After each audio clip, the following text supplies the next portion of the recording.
how are you د how are you مطلب دی څه څنګه یې. how are you how are you مطلب دی ته څنګه یې. خو دا خو موږ یو شپېته سوه فیر زده کړه چې how are you مطلب دی چې ته څنګه یې. نو راځئ نن لږ اډوانس زده کوو چې موږ به په اډوانس انګلیش کې څنګه وایو چې ته څنګه یې. نو تاسو داسې استعمالولی شئ. how is it going how is it going د دې مطلب دی how are you ته څنګه یې. how are things how are things د دې هم مطلب دی چې ته څنګه یې. how are you doing د دې هم مطلب دی how are you ته څنګه یې. یعنی درې واړو بلکې د څلور واړو سنټنسز مطلب یو دی چې ته څنګه یې. خو دا ډېر اډوانس لیول انګلیش دی نو لازمي زده کړئ. how are you how is it going how are things how are you doing د دې څلور واړو سنټنسزو یو مطلب دی نو ستاسو هر یو سنټنسز استعمالولی شئ. خو چې کوم دا how are you دی نو دا زیاتره استعمالیږي او دا ډېر کامن دی دا اکثر خلک استعمالوي. او کله چې موږ یوه غلطي وکړو موږ د یو کس نه معافي غواړو بخښنه غواړو نو بیا نو اکثر موږ په پښتو کې وایو چې ما معاف کړه یعنې زه بخښنه غواړم زما نه غلطي وشوه. I beg your pardon I beg your pardon دې مطلب دا دی چې زه بخښنه غواړم زه معافي غواړم.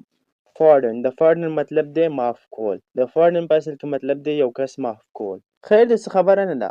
کله چې موږ په پښتو کې وایو چې خیر د هېڅ خبره نه ده نو بیا په انګلیش لنګویج کې داسې ویلی شي That's all right That's all right خیر د هېڅ خبره نه ده. That's all right هېڅ خبره نه ده زه نه خفه کېږم. I don't mind I don't mind یعنی زه نه خفه کېږم. I don't mind د دې مطلب دا دی چې زه نه خفه کېږم. Why would I mind Why would I mind زه به ولې خفه کېږم. Why would I mind زه به ولې خفه کېږم یعنی زه به ستا نه ولې خفه کېږم. هغوی په لاره کې دي. They are on the way هغوی په لاره کې دي. They are هغوی دي on the way په لاره کې یعنی هغوی په لاره کې دي را روان دي. They are on the way هغوی په لاره کې دي. They are about to reach هغوی را رسېدو واله دي.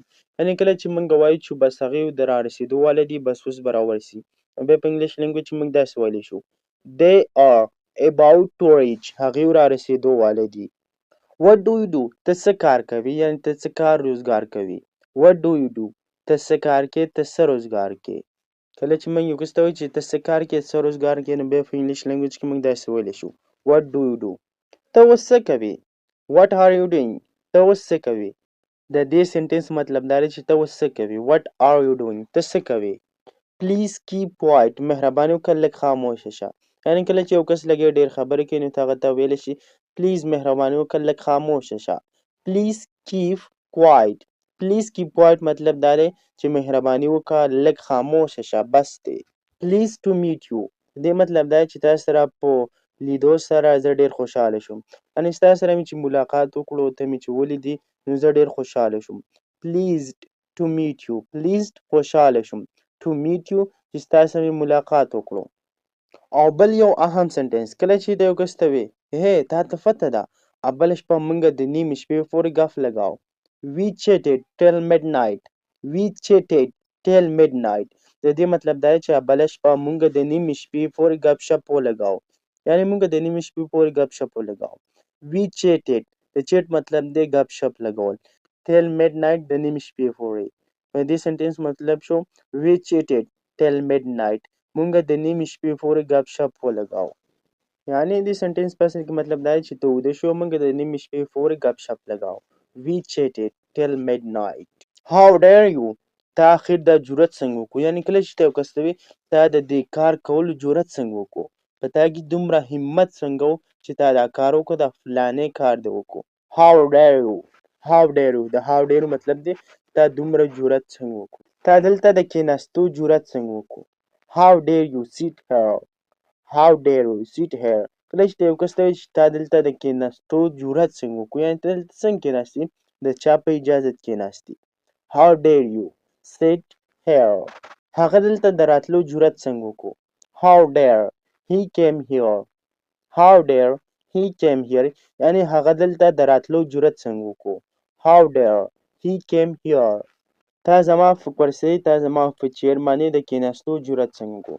کله چې ته یو کس ته وایې چې تا زما په چیر باندې د کېناستو جرأت څنګه وکړو نو بیا په انګلیش لنګویج کې داسې ویلی شي How dare you sit on my chair How dare you تا څنګه جرأت وکړو. سیټ چې کېناستې. on my chair زما په چیر باندې زما په کرسۍ باندې. how dare you sit on my chair. could you please repeat that. آیا ته دغه موږ ته یو ځل بیا ویلی شي یعنې یو ځل یې بیا ریپیټ کولی شي. could you please repeat that. کله چې ته په یو ټاپک باندې پوهه نه شي نو ته هغه کس ته هغه ټیچر ته ویلی شي چې مهرباني وکړه سرجي could you please repeat that. یعنې مهرباني وکړه سر یو ځل بیا راته ووایه یو ځل یې راته repeat کا. could you please repeat that. wow what an idea. څه ښکلی سوچ دی. واه څه ښکلی سوچ دی. څه ښکلی آیډیا ده.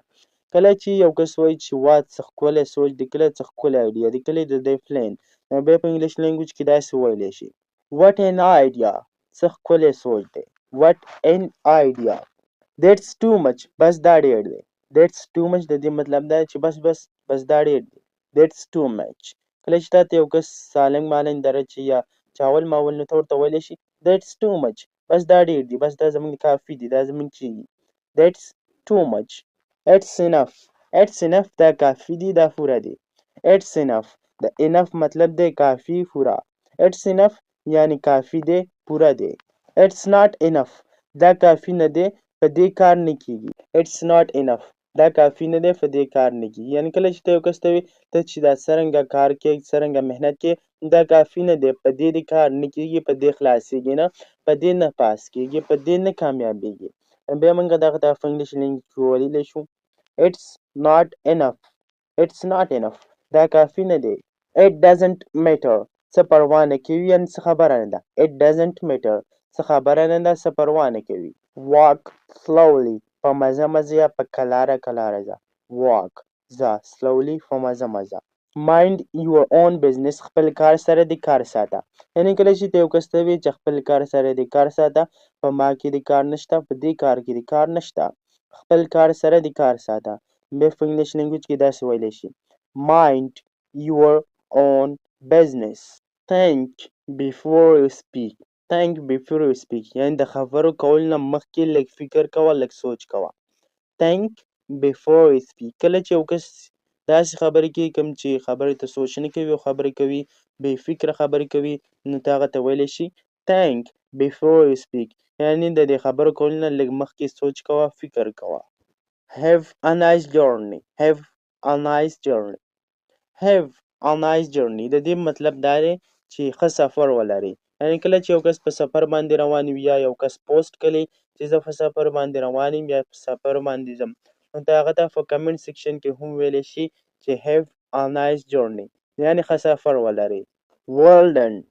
well done. د well done مطلب دی شاباس ډېر ښه. well done.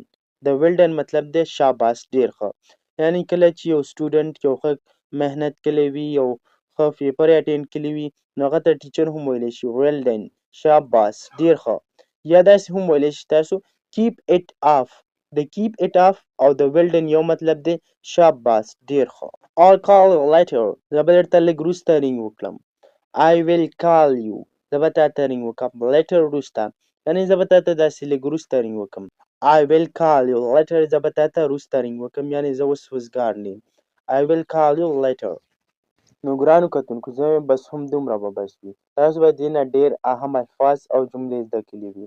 زما هم اواز خراب دی مرۍ مې خرابه ده نو همیشه مونږ هم په دواګانو کې یاد ساتئ او خپل ځان هم ساتئ.